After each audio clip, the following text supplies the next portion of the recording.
University जितनी भी हैं उनका जो एप्लीकेशन प्रोसीजर है, खसूसन एच के पी एफ एस के लिए, वो आप कह सकते हैं कि दो प्लेटफॉर्म हैं अप्लाई करने के। एक है और जी सी है, जो आप कह सकते हैं कि सारी यूनिवर्सिटीज़ को कवर करती है एच के पी एफ एस के लिए।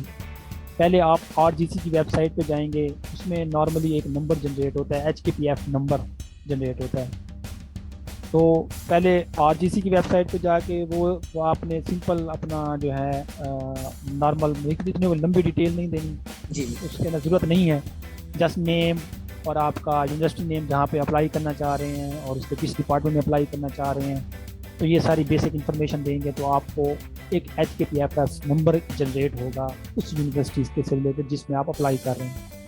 क्योंकि वो जो नंबर है वो आपको ज़रूरी चाहिए होगा जब आप उस यूनिवर्सिटी की वेबसाइट पे अप्लाई कर रहे होंगे।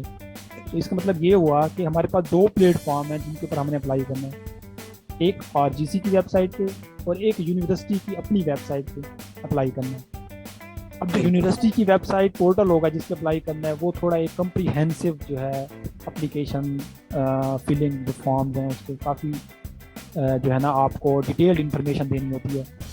तो उसका जो हांगकांग पॉलीटेक्निक यूनिवर्सिटी का जितना मेरा एक्सपीरियंस है, क्योंकि मैंने इसमें 2 दफ़ा अप्लाई किया है 2 साल से, जी।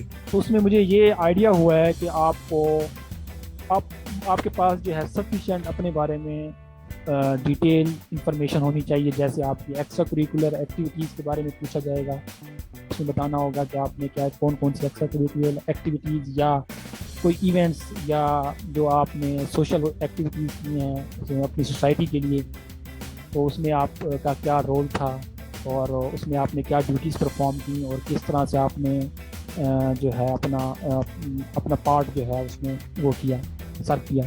इसके अलावा फिर आपको एक चीज़ और श्योर होनी चाहिए, वो है रिसर्च प्रपोजल, कि आपके माइंड में हो कि मैंने कौन सी रिसर्च करनी है। मे बी वो वेरी हो सकती है, जब आप आएंगे यहाँ पे वेरी हो जाएगी, लेकिन एप्लीकेशन के दौरान आपको अपनी डिटेल्ड इंफॉर्मेशन देनी है कि जिस एरिया में आप रिसर्च करना चाहते हैं आपको उसका पता होना चाहिए बेसिक, कि उसमें कौन सा हॉट टॉपिक है इस वक्त आपके रिसर्च एरिया में, इस वक्त जिस पर आप रिसर्च करना चाह रहे हैं। फिर उसका हांगकांग सोसाइटी को या हांगकांग को क्या फ़ायदा हो सकता है अगर आप आज गए, अगर आपको स्कॉलरशिप मिल जाता है और आप रिसर्च करते हैं, उस रिसर्च का अल्टीमेटली हांगकांग को क्या फ़ायदा होगा। और और तो तीसरा क्वेश्चन ये आपको प्रिपेयर करके रखना होगा कि आप वाई हांगकांग, क्यों आप हांगकांग ही क्यों आना चाहते हैं, किसी और कंट्री में क्यों नहीं अप्लाई करना चाहते। ये सब बेसिक क्वेश्चन है, तो इनका 200-300 वर्ड्स का आपने डिटेल में बताना होता है। एप्लीकेशन के अंदर वो बॉक्स बने होते हैं, उनके अंदर आपने लिखना होता है कि मैं हांगकांग ही क्यों सिलेक्ट कर रहा हूँ, या मेरा जो रिसर्च एरिया जो मैं करना चाहता हूँ उसकी रिसर्च सिग्निफिकेंस क्या है, उसका बैकग्राउंड क्या है, उसका हांगकांग सोसाइटी को लॉन्ग टर्म क्या फ़ायदा हो सकता है। एक तो ये हो गया। उसके अलावा आपको जो है आपके पास 2 आपके रेफरीज होने चाहिए आपके माइंड में। वो आपके टीचर हो सकते हैं या वो आपके सुपरवाइज़र, प्रीवियस सुपरवाइज़र्स हो सकते हैं मास्टर्स के।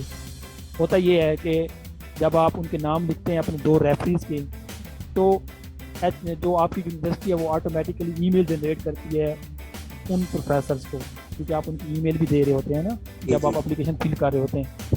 तो उनको ईमेल जाती है कि फलां कैंडिडेट हमारे पास अप्लाई कर रहा है, तो उसने आपको एज ए रेफरी सिलेक्ट किया है, तो उसके बारे में आप हमें रिकमेंडेशन लेटर टाइप जो है ना कुछ टाइप करके दें। वो एक बॉक्स उनको बना के देते हैं। तो वो क्या होता है कि वो जो आपकी जब तक कि वो आपके प्रोफेसर जिन या आपके टीचर्स जिनको आपने एज ए रेफरी लिखा होता है, वो जब तक वो फिल नहीं करके देते आपकी एप्लीकेशन कंप्लीट नहीं कंसीडर होती।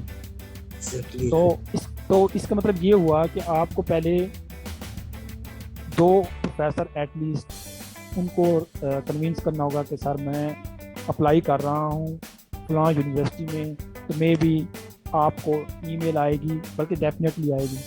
तो आपने उसको उनको जो है ना ये रिस्पॉन्स देना है। मे बी आपको अपना पहले से बना बनाया रिकमेंडेशन लेटर उनको दे दें और वो जस्ट कॉपी पेस्ट कर देंगे, या वो अपने नॉलेज से वो कुछ ना कुछ आपके बारे में लिखें। वो आपका डिपेंड करता है कि आपका क्या रिलेशन है पिछले सुपरवाइजर के साथ या किसी टीचर के साथ। तो ये कुछ जो है ना बेसिक चीज़ें हैं जो एप्लीकेशन से पहले आपको मेंटली तैयार होनी चाहिए बिल्कुल। जब आप एप्लीकेशन एप्लीकेशन स्टार्ट कर रहे हैं तो। जी, ये काइंडली ये भी जरा आप क्लैरिफाई कर लें कि आपको लेटर जो है वो पहले से नहीं अपलोड, बल्कि आपको लिंक जो है, जो रेफरीज होंगे एकेडमिक रेफरीज, उनको लिंक जाएगा और फिर वो आपके एप्लीकेशन के जो बॉक्स बना होगा ऑटोमेटिकली वो उसमें आपका जो है वो रेफरेंस रिपोर्ट आपकी सबमिट करवाएंगे। वो इन केस वो आपका, जिस तरह भाई ने बताया, रिलेशन पे डिपेंड करता है कि आप पहले से प्रिपेयर करके या वट एवर उसी टाइम प्रिपेयर करके, आपका खुद प्रोफेसर जो है वो राइट अप करके सबमिट करा देता है जो आपको कह देता है, लेकिन आपने जरूरी वो 2 रेफरेंस रिपोर्ट सबमिट करवानी है।